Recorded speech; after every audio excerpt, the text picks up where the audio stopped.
చిన్న వయసులోనే బాధపడుతుండేవాడిని. ఏంటి ప్రపంచం, ఏదో రోజు అమ్మ ఉండరు, నాన్న ఉండరు, అందరూ వెళ్ళిపోతారు.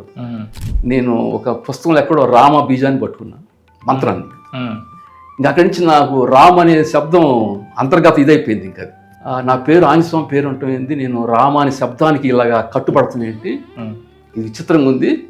ఇలా మాట మీద వచ్చి ఏదో రోజు మాకు ఇద్దరికి తగాదు అయింది. నేను అసలు ఎవరితో తగాదు పెట్టుకున్నా, ఆయనతో తగాదు పెట్టుకున్నా.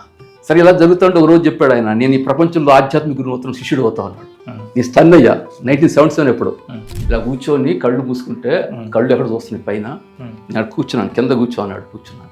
చిన్నగా మాట్లాడాడు ఒక మాట, నీకు వీరభద్రస్వామి వీళ్ళందరూ కూడా పెద్దనాన్న వరుస అవుతారు అని చెప్పేవారు.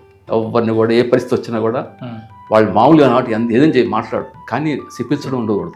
ఆయన ఏం చేసేవాడు అంటే పండుకొని 108 ఎంటుకలు పీకమనేవాడు, తెల్లెంటుకలు 108 కరెక్ట్ లెక్కేసి పీక్ అనేవాడు. అది చాలా కష్టం నాకు.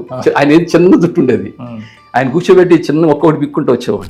నేను బాధపడలేక చాలా చచ్చిపోదాం అనుకున్నాను. కోటపోని తీసుకెళ్తే నైట్ దూకి చేద్దాం అనుకున్నాను, దూకి చచ్చిపోదాం, ఈ బాధ ఆడపడతాం అని. మా ఫాదర్ నాకు పిచ్చి వచ్చిందని చెప్పి డాక్టర్ తీసుకెళ్లారు. గుంటూరు డాక్టర్ దగ్గరికి వెళ్తే ఆయన చూసి ఇప్పుడు స్టార్ట్ అయిందండి అని మందులు ఇచ్చారు.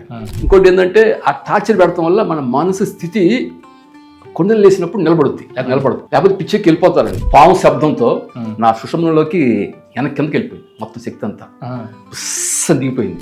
గాయత్రిలో ఉన్న మంత్రం మహత్యం నేను అనుకుంది ఏంటంటే చదువుతాం కానీ అని కానివ్వండి, పాప కర్మలు ఉంటాయి సార్, అవి మన పొలుసులు ఊడినట్టు ఊడిపోతాయని చెప్పి చెబుతారు పెద్దలు. ఆయన శరీరం కొన్ని లక్షల ముక్కలు అయిపోయింది, అణువణువు చిత్రం అయిపోయింది ఆయన బాడీ అంతా. మీరు ఏ రూపంతో భగవంతుని ప్రార్థిస్తే ఆ రూపంతో వస్తుంది. నేటితో నీ కర్మలు తీరినాయని వచ్చింది వాక్, అది వెలుగు వచ్చేసింది లోపలికి. నీ స్టన్ అయినా నాకు ఆత్మ మీద నమ్మకం లేదు, ఉంటుందా లేదని, అది నాకు రుజువు అయింది. అలా అని చెప్పి ఆయన చచ్చిపోయిన అందరూ రావట్లేదు నాకు. మనం తెలుసుకోగలిగి ధ్యానం చేసి వెళ్తే మీరు ముక్తి అడగక్కర్లా, మీకు ఏది రావాలో అది వస్తుంటుంది.